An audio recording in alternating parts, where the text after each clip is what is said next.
Oke, baik teman-teman. Jadi di sini kita ingin memberitahu kepada teman-teman cara masang dan bongkar kuku macan yang baik dan benar. Oke, jadi di sini ada namanya komponen head cylinder atau kepala silinder.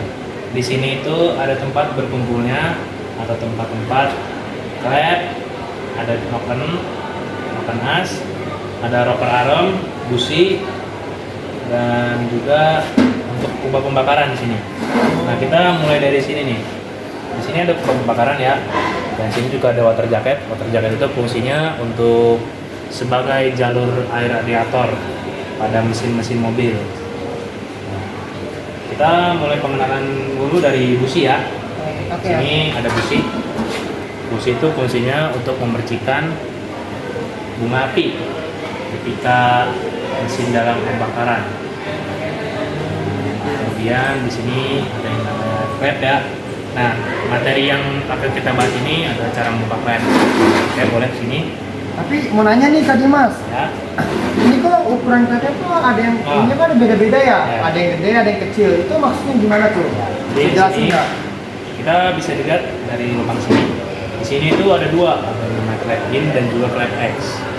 Kalau kita bisa melihatnya dari sini, misalnya ada lubang yang mengarah ke atas ini sudah dipastikan ini klep intake, dan yang ke bawah ini sudah dipastikan klep exhaust.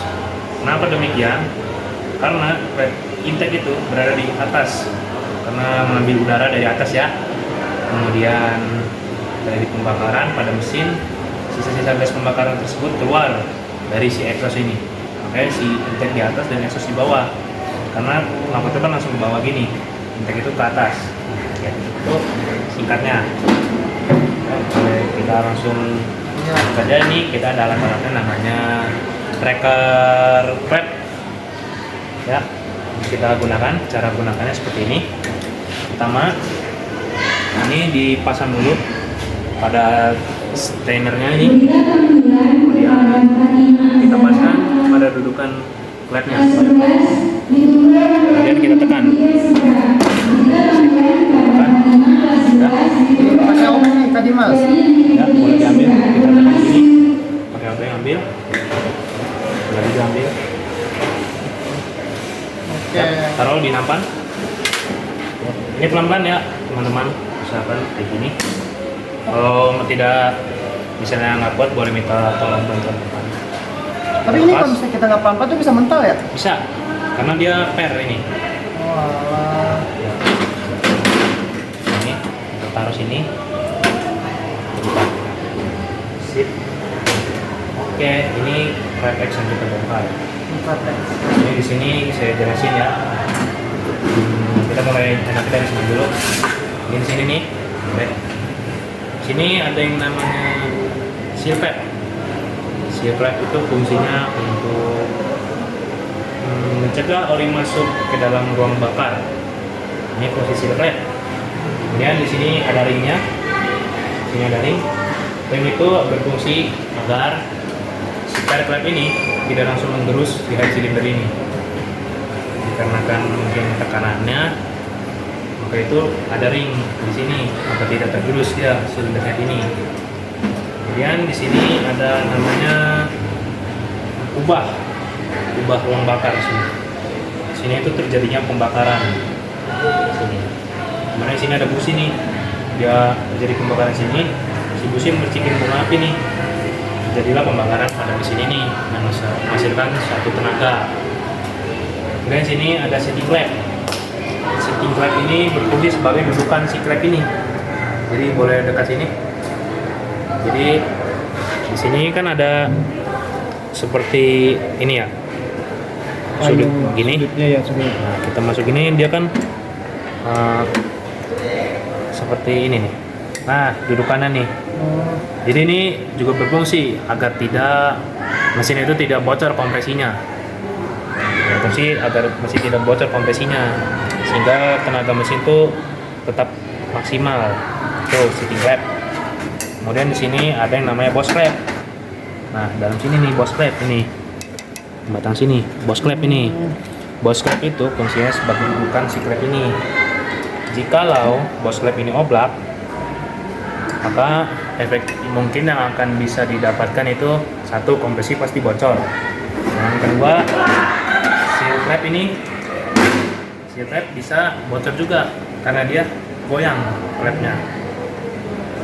Bahaya juga ya. Iya, dan pasti yang paling bahaya itu klepnya bisa bengkok atau bisa lepas. Itu dia. Oke. Di sini juga ada yang namanya pair klep. Ini pair klep. Fungsinya untuk membalikan keadaan klep ke posisi semula. Yang tadinya klep seperti ini, turun, Ini naik. ya, dia ada pairnya jadi naik, turun, naik, gitu. Turun, naik. Ini fungsi pairnya. Nah, untuk pemasangan pair klep ini ada caranya. Jadi yang renggang itu harus ada di atas, yang rapat itu harus ada di bawah. Tapi kenapa Kak kalau yang renggang di atas dan yang rapat itu di bawah? Nah, pertanyaan yang bagus. Ini karena pair yang rapat ini sebagai tumpuan dari si platok itu menekan si pair klep. Otomatis kalau kita pasang yang renggang nih, pasti yang akan mendapat tumpuan paling banyak itu yang bawah. Nah, mengakibatkan si pair klep ini jadi cepat lemah lah istilahnya. Nah, ini yang sepele tapi Berdampak besar ya. besar. Nah, kemudian sini ada strainer ya atau tahanan klep sini. Ini fungsinya buat menutup nih, menutup klep ini, dan sebagai juga pendudukan kuku macan. Sini ada kuku macan atau cutter. Sini sebagai penahan klep agar klepnya tidak kemana-mana seperti yang di sini. Kalau klep kemana-mana bisa masuk kemana saja nanti mesin akan mengalami yang namanya ya seperti timingnya loncat. Istilahnya itu tidak sinkron timing engine-nya. Tidak sesuai ya. Ya. Ini kita mau pasang lagi ya. Ini kita pasang. Nah, pasangnya seperti tadi ya, cara melepasnya. Pertama ditekan dulu, kemudian dipaskan sini, tekan. Kemudian kalau susah teman-teman bisa minta bantu ke teman, tapi kalau gampang caranya begini. Oh ya, masangnya itu yang mana dulu nih? Yang ini kah atau yang bawah ini? Nah, kalau memasang itu kan dia ada seperti cowakannya. Iya. Yang lancip itu di bawah seperti ini. Oh, yang lancip. Nah, seperti ini di bawah. Lancip. Nah, terus kita tekan. Oke. Oke, sip. Jangan lupa tekan ininya. Siap. Sudah selesai. Jadi begitu kawan-kawan dari kami, informasi kami. Memang menurut kawan-kawan ini hal sepele, tapi hal sepele apabila kita remehkan akan menjadi berdampak besar. Sekian dari kami. Jangan lupa subscribe channel Rizal Dwi Putra. Sekian, terima kasih. Wassalamualaikum warahmatullahi wabarakatuh.